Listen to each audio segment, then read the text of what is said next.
Laughing with the Storm presents a few notable locations of the dragon Smidge's journey across the sea.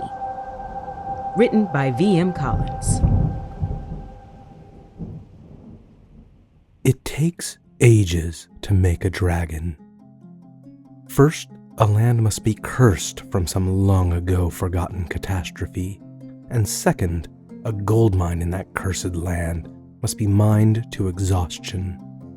Once this is done, that last nugget of gold in the blasted earth will rise up into its uncanny second life as a dragon.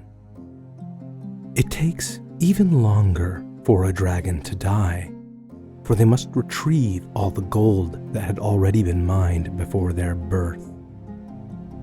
Only then may they finally lay themselves back down to rest in new earth.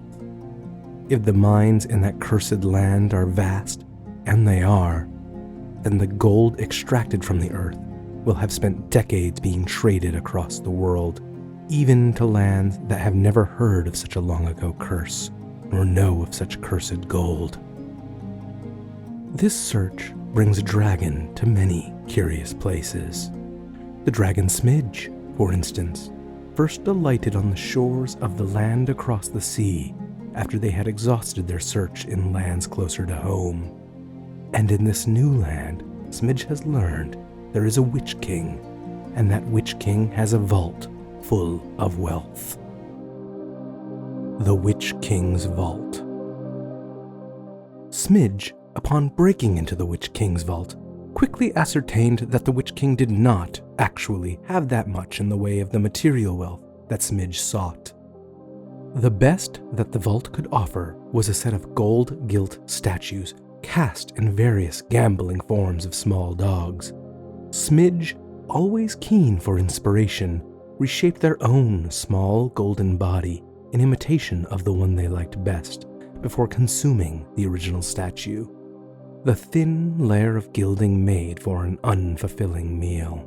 But even in the face of such slight offerings, Smidge was not such a churlish guest as to leave without properly visiting with the rest of the treasures in the vault. This particular hoard was bored and lonely, and eager to gossip even as they bemoaned their neglect, feeling quite overlooked by the current Witch King. It did not take Smidge long to gather that the Baron of Larisol by the waters was considered the richest in all the land around these parts, and a rolled-up tapestry shoved into a corner insisted to Smidge that they had once even been a part of the Baron's wealth. But then, to follow the chaotic aftermath of the former Baron, who had been sister to the current Baron, one thing had led to another, and the tapestry had landed here to Mulder, and the tapestry was actually glad for it. It would rather, it confided to Smidge, be here rather than there, but it did rather regret no longer being on display. Smidge gleaned that the current Baron was not altogether pleasant, especially towards reminders, as the tapestry seemed to be, of that former Baron. Even these neglected treasures had heard the rumors that the current Baron had arranged for her sister and her sister's children to be killed so that she could inherit the title and the wealth. Smidge did not care for the intrigues of power, but they were interested in rumored wealth. Smidge would be visiting the Baron's treasure chambers, of course, but more discreetly than in the form of a gold dog. On the way out, Smidge bumped into the Witch King in one of the side halls. "My apologies," Smidge said, and trotted off, leaving a bemused figure behind them. The Witch King had many magical experiments, and could not remember them all. Had there been an experiment to animate one of those cloying statues collected by her mother?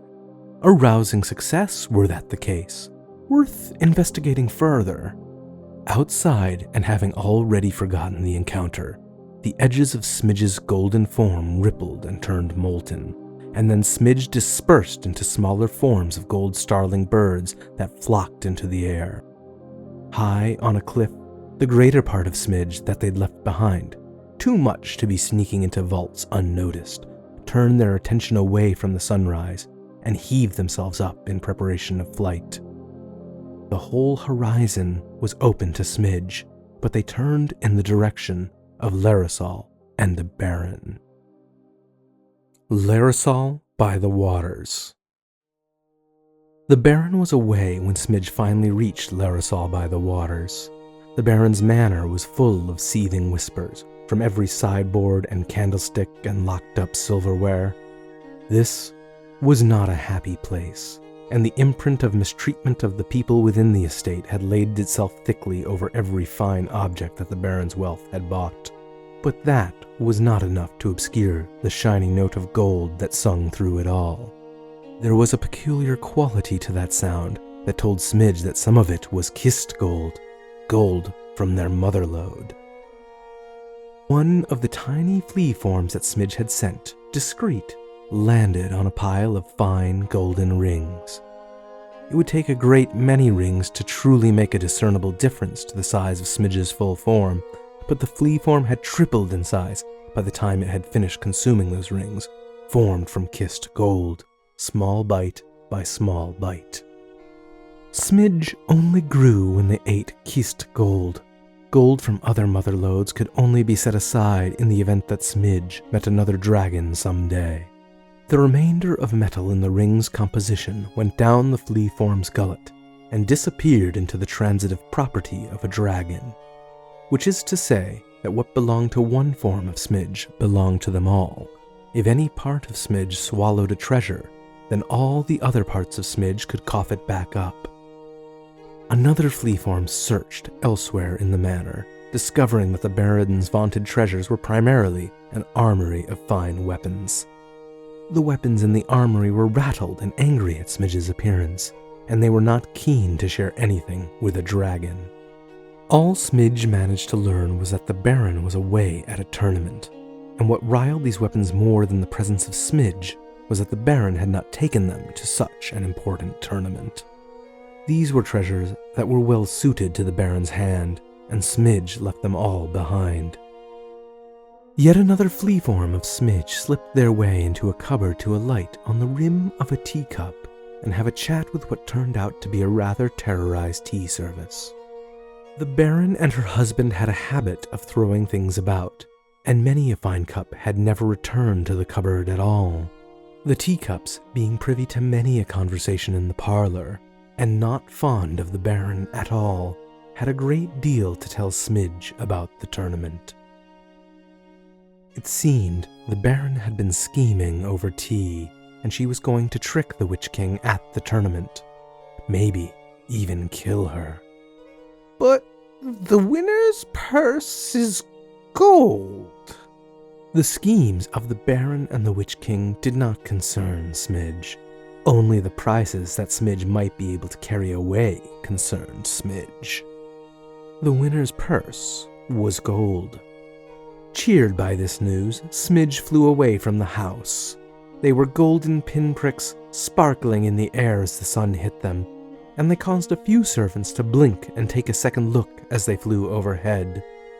Before Smidge left for the promise of a gold purse at the tournament grounds, they visited the markets as a small horde of golden vermin. In the Larasol markets, Smidge found a few trinkets. They always did. There was also a cedar chest that they considered longingly, but it was not the right time to finagle the logistics of spiriting away such a finely crafted item to their horde. At one stall, Smidge heard a packet of letters crying out from where it had been hidden away inside a book. Upon inquiring for more details, Smidge learned that the letters desired to be returned to a rightful heir who had been betrayed and left for dead, their inheritance stolen. Smidge made no promise of who they would deliver the letters to, but deftly removed the packet from the book when the vendor was not looking and left Larasol. Rightful heir business could be a real slog because even the documents, whether it was the true will or a counterfeit will, or a packet of letters hidden in a book, tended to lie outright to Smidge, depending on whose hand had penned them. But, Smidge rather thought, one had to keep busy in an endless search like a dragon's, and tournaments didn't last forever. The local castle beside the tournament grounds.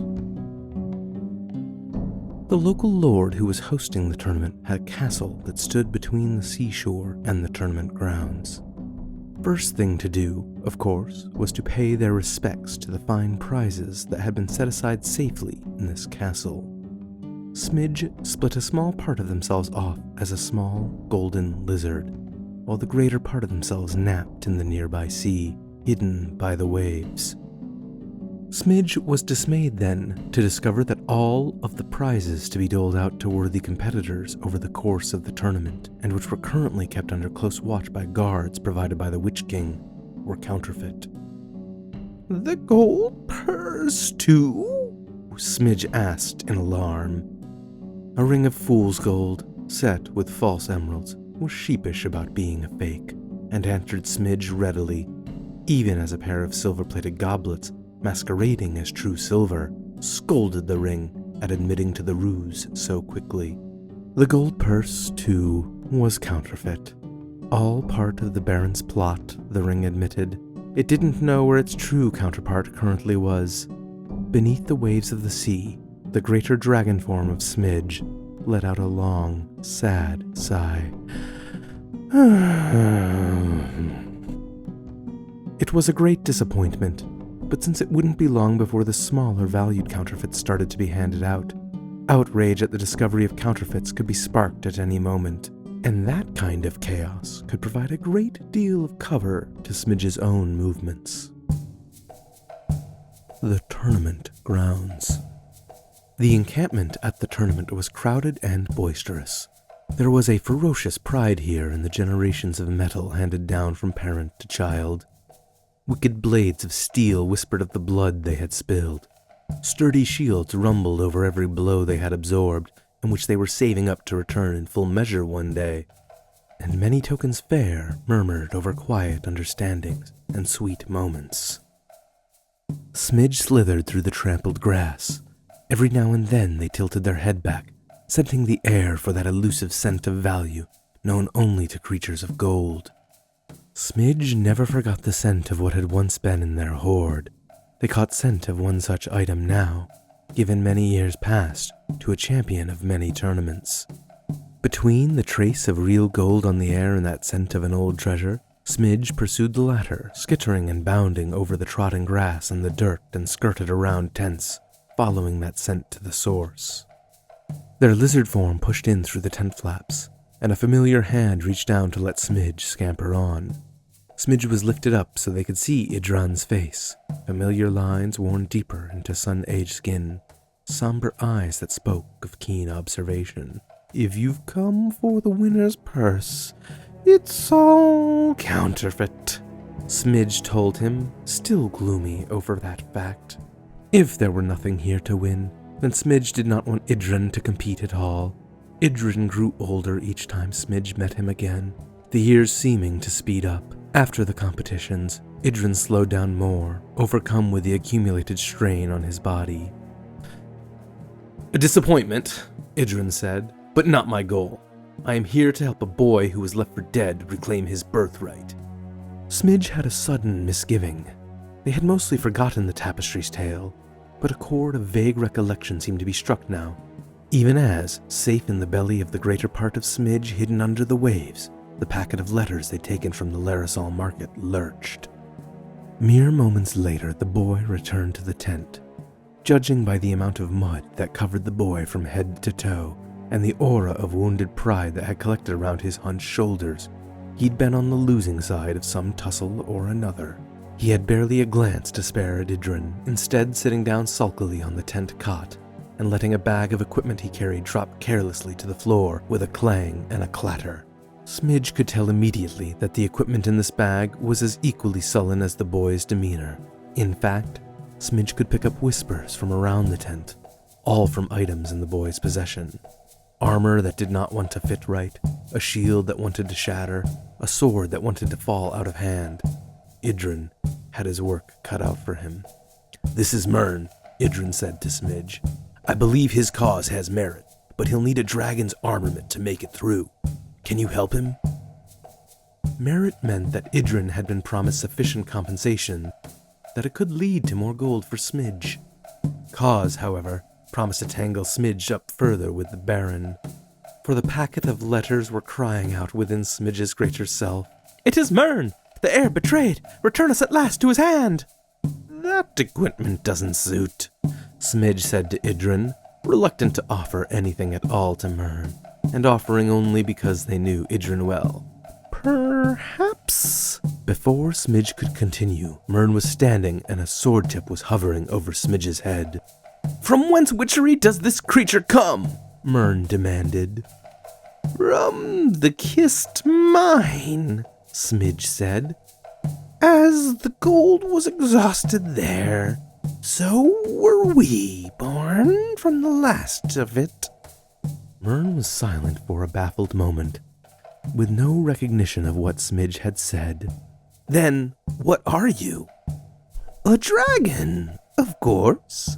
Smidge tasted the aura of the sword currently threatening them. "That sword will break in two if you try it on us. We suppose we could exchange it for something sturdier?" "That's a dragon?" Mern said, incredulously, but did let the tip of his sword lower slightly. And then, tone acquiring a great deal more suspicion, "We will take whatever is equal to the payment," Idrin asked Smidge, ignoring Mern. Idrin set Smidge down and gestured for Mern to hand over a coin purse. Mern had evidently come to trust Idrin since he handed over the purse. Perhaps he was expecting Idrin to pull out just a few coins. He was certainly not pleased when Idrin dumped the whole purse in a cascade of coins in front of Smidge. "But that's all of it!" Mern protested, moving to sweep the purse back up, only to be held back by Idrin. Idrin held off Mern easily, demonstrating deftly that Mern did not have much by way of combat training. "Hold up there," Idrin told Mern, unhurried. "A dragon is the best exchange rate you're ever gonna get." Smidge sniffed through the pile of coins, sorting out the handful of gold coins and chomping through them in a few bites each, to Mern's great distress. It was more than generous, though Smidge could sense a greater stash of gold coins hiding in Idrin's belongings. Smidge calculated the amount they'd consumed, then coughed up the equivalent exchange in silver coins. Smidge didn't recognize the provenance of Mern's gold, which told them there was a gold mine out there that they weren't aware of. Perhaps someday, from that mine, a new sibling would rise. But that was some future day. Today they skittered away with the gold, not keen to remain near Mern. As they left the tent into the darkened campgrounds, they could hear Mern demanding of Idrin, "You help that beast?" This was no different from Smidge's usual practice for tournaments. Smidge was long accustomed to finding a few promising contenders and striking a dragon's deal. To Smidge would go all that gold that the competitor might win in exchange for aid via some artifact in Smidge's hoard. It required care in approach, and a particular type of mortal to assist a dragon in this endeavor. One might say that dragons found gold the most delicious of meals. They were born of gold and ate gold to grow. One might say that a dragon was a wealth killer, stealing valuable things wherever it flew and hiding it all away. There were only a few who might say that a dragon existed to wrest back from mortal hands that which had been so forcibly exhumed from the ground that had birthed the dragon. Mern was not the type of mortal that Smidge would have chosen for such a deal, but it was no more or less than Smidge's usual practice when they returned from their greater self with an enchanted sword and buckler for Mern. Less usual was the upset in the belly of the greater part of Smidge, where the packet of letters from the market at Larisol grumbled, and even more unusually, threatened to come back up. Smidge resolutely did not listen as the letters nagged at them, accusing Smidge of villainy and for letting the Baron go free for even one more day, when the rightful heir was right there and need only be handed the letters instead of follies like swords. Smidge took rather more care to note the way the sword they gave Mern began grumbling almost the moment Mern took it. But Smidge's hoard was well curated, and the enchanted sword was more professional than its wielder. It was not long before Mern was awarded one of the counterfeit silver chalices, for a fine victory in one of the bouts a few days later. Myrn returned triumphant from the minor feast, celebrating the day's victors with the chalice in hand. The chalice's quiet pride in its successful masquerade instantly turned to a sheepish silence after it realized Smidge was in the tent. The chalice recognized Smidge, even though Smidge had changed shape and assumed the form of a statuesque golden dog. Smidge had been telling Idrin about what they'd been up to since the last tournament where they'd crossed paths, and had gotten all the way up to the Witch King's vault. Idrin was experienced enough to doubt the chalice instantly, and to test it without relying on Smidge. And of the three of them in the tent, only Myrn was shocked to learn that he'd been gifted nothing more than a silver-plated goblet. "The Witch King deceives us," Myrn announced, appalled. Idrin had a great deal of patience, but not so much patience as to endure Myrn getting swept up in the hastiness of a righteous assumption. He asked Smidge, "Or is this the Baron's hand?" Because it was a direct question, and because it came from Idrin, Smidge answered honestly. "This whole time you've known?" Myrn demanded. "A piece of information such as this would bring unanimous support in my cause to bring down that wretched backstabber, and you have hidden it from us? What a deceitful creature dragons are!" Myrn stormed out. Idrin followed with a sigh, clearly realizing that Myrn was likely about to do something rash. Smidge followed Idrin. Smidge was not accustomed to having shared their champion at a tournament, and it was clear that Myrn was not mindful of anything in his care. Myrn was heading towards the Baron's fine pavilion, but Smidge sensed a clamor in the opposite direction. Among that distant rumble, Smidge heard the low muttering of the Baron's personal possessions, the rings and necklaces that she was never without. Satisfied that Myrn would find an empty tent when he reached his goal, Smidge peeled off towards the Witch King's pavilion, which seemed to be the source of the noise. They found their suspicion confirmed. One of the Baron's lackeys, also gifted a counterfeit prize, was angrily confronting the Witch King from the front of a gathered crowd. The Baron watched from the side with a cruel twist to her lips. The letters roiled in Smidge's stomach, as if to add their clamor to the mix. Smidge had never experienced an item in their hoard simply refusing to stay down. And the letters refused to stay down. Smidge unintentionally staggered out into the crowd, gathering more and more attention as they tried to overcome the sudden nauseous roiling in their stomach. An elderly voice cried, "Sire, it's a sign! This is none other than the statue once gifted to your mother by the former Baron of Larisol." Smidge started heaving. Rather indecorously, they hacked up the packet of papers from the Larisol markets, right at the feet of what appeared to be a courtly official. The official gingerly took the packet and held them up to the crowd, which had temporarily halted in its drama to observe the drunken lurching of what appeared to be an animated golden statue of a curly-haired dog. "A message!" the elderly man proclaimed. He opened the letter and perused. "My king! There has been a great treachery by one among us." The packet of letters radiated smugness, having reached the place it most desired to be. And without Myrn having to confront the Baron himself, the way was made smooth for him to reclaim his stolen title. Smidge left the tournament behind them in disgust. The plain beside the sea. Idrin caught up with Smidge by the time Smidge had reached the local castle, and together they traveled from the castle to the sea and then along the shore. Idrin took a slow and steady pace, following the sea and its foamy waves there. After tournaments, Smidge and their champion would part ways. It was not yet that time.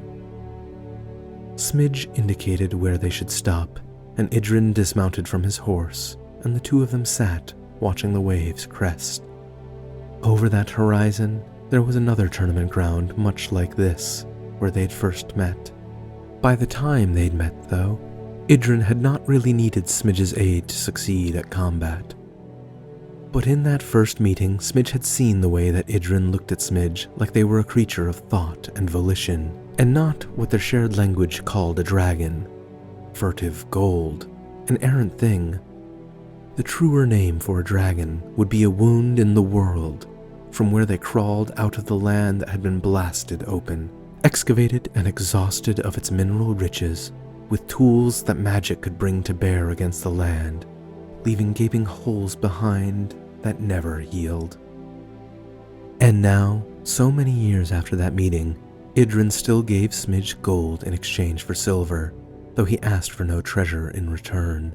Idrin set down a coin purse on the sand, full of the hidden gold Smidge had scented among Idrin's belongings, leaving it there for Smidge to eat and exchange.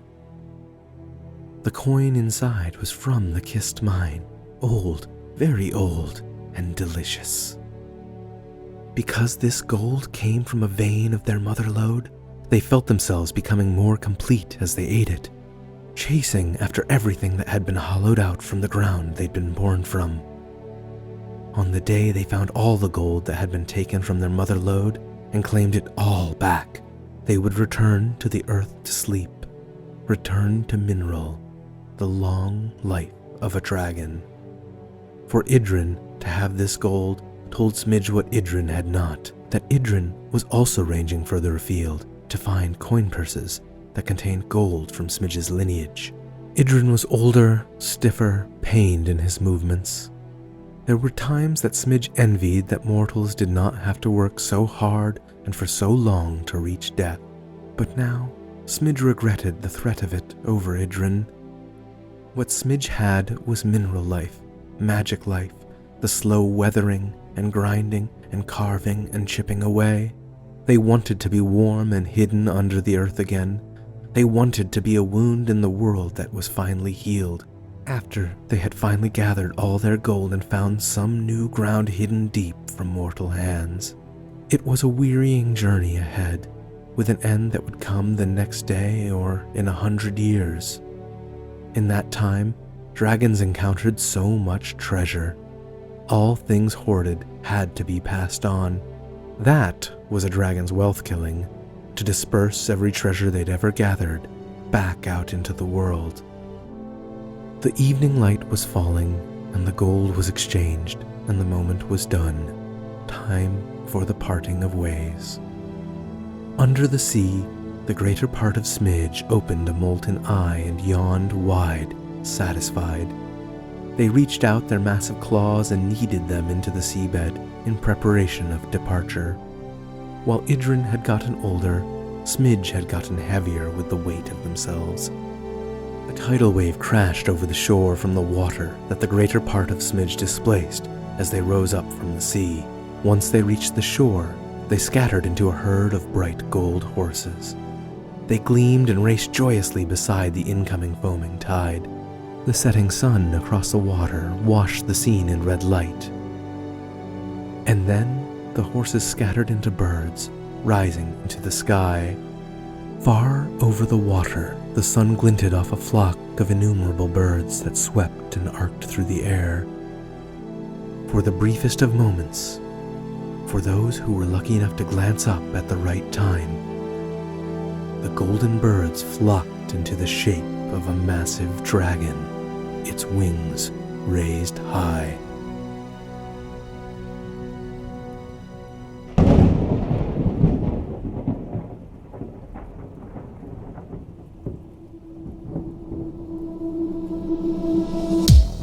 Laughing with the Storm Presents is narrated by Ted Hogeman and produced and edited by Orange Line Sound Design.